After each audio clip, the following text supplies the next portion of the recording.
Today we're going to be looking at dividing radicals. We can have a radical division problem in which, let me erase that, in which we have a division problem within the radical sign, or that radical sign can be split up and we can do this. This means the same thing. Let's look at some examples. Let's look at the square root of 40 divided by the square root of 5. Neither one of these are perfect squares, so we cannot take the perfect square of either of them, but we can go 40 divided by 5, and that's the square root of 8. That's an easier number to deal with than dealing with 40 and then dealing with 5 separately. If we look at 8, the prime factorization is 2 to the third power, so we end up with 2 times the square root of 2 as the answer to this problem. Now let's look at 15 over the square root of 12. Again, neither one of these are square roots, but this fraction can be reduced. We can divide both parts by 3. So then we have the square root of 5 over the square root of 4. We now have a 4 that can be reduced, that we can have a perfect square of. 5 is a prime number, so there's nothing more that we can do to that. And this is our answer. We just simplify what we can, and what we can't stays as a radical. In those last two examples, we were able to simplify something. So we used what was called the quotient property, in that the radical goes to each parts of a division problem or a fractional type of problem. Now we're going to look what happens to a problem in which both parts are prime. There's nothing we can do with that. So what we're going to do is called rationalize the denominator. And what that entails is we're actually going to multiply this by the square root of 7 times the square over the square root of 7. This means 1, right? Just like 2 over 2 equals 1, 3 over 3 equals 1. The square root of 7 over the square root of 7 is 1. You can multiply anything times 1, right? So now what we end up with is the square root of 35 over the square root of 7 squared. What happens when we square something with a square root?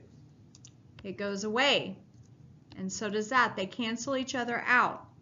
So now we're left with the square root of 35 over 7, and this is as simplified as it can get. 35 is made up of 2 prime numbers, so there's no way to simplify it any more than that. Let's look at one more that's similar to that. The square root of 3 divided by the square root of 6. 3 cannot be simplified at all. 6 is 2 and 3. There are no groups of 2 to simplify. So let's go ahead and put this in rational form because it's a little easier to look at. Let's think about what we can do to make this work a little bit better. If we actually, we could go ahead and simplify this fraction and make it the square root of 1 over the square root of 2. And we can go ahead and get rid of this by going times the square root of 2 over the square root of 2. That cancels our radicals out, and we have the square root of 1 times the square root of 2 is still only going to be the square root of 2. The square root of 2, and then it's going to be over 2. So this is going to be my answer. Now let's look at a problem that's a little more complex. Let's look at 25 times the square root of 3 over 9 times the square root of 15. They're both as simplified as they can get, but there is something we can do to the denominator to try to get some stuff to kind of cancel out.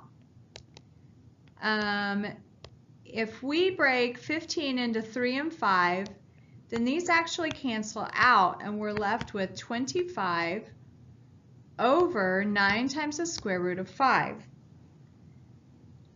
This is now, we still need to rationalize the denominator because we don't want that square root in the denominator. So we're going to multiply this times the square root of 5 and the square root of 5. Now what happens is we are left with 25 times the square root of 5 over, these two cancel each other out, right? 9 times 5. Does anybody see anything we can reduce here? 5 and 25, this changes to 1, this changes to 5. Now we are left with 5 times the square root of 5 over 9. And this is our simplified answer. So the goal is to get whatever's inside the radicals as small as possible and cancel out as you can. Okay, let's look at one that deals with some cubed roots. Now we know that the cubed root of 8 is 2, but instead of making this 2 over the cubed root of 16, we're going to turn it into one fraction because we need to get rid of the radical on 16. We have to rationalize the denominator. So we can actually go ahead and reduce this to the cubed root of half, 1 over 2, or yeah, 1 over 2. And the cubed root of 1 is 1. Now we have the cubed root of 2. Now in order to rationalize this, before we did like the square root of 2 times square root of 2, gets rid of it and it equals 2.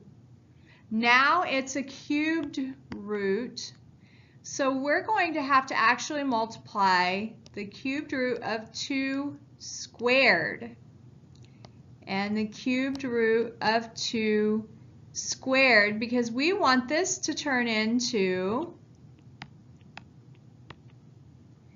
the cubed root of 2 cubed. That is what will cause our radical to go away. So let's look at how this works here. This goes away. This is all gone. Now we have the cubed root of 2 squared over 2. Does anybody see anything else that we can change? This is not quite as simplified as it could be. So let's go ahead and change that to 4. Now we have the cubed root of 4 over 2. This is our final answer.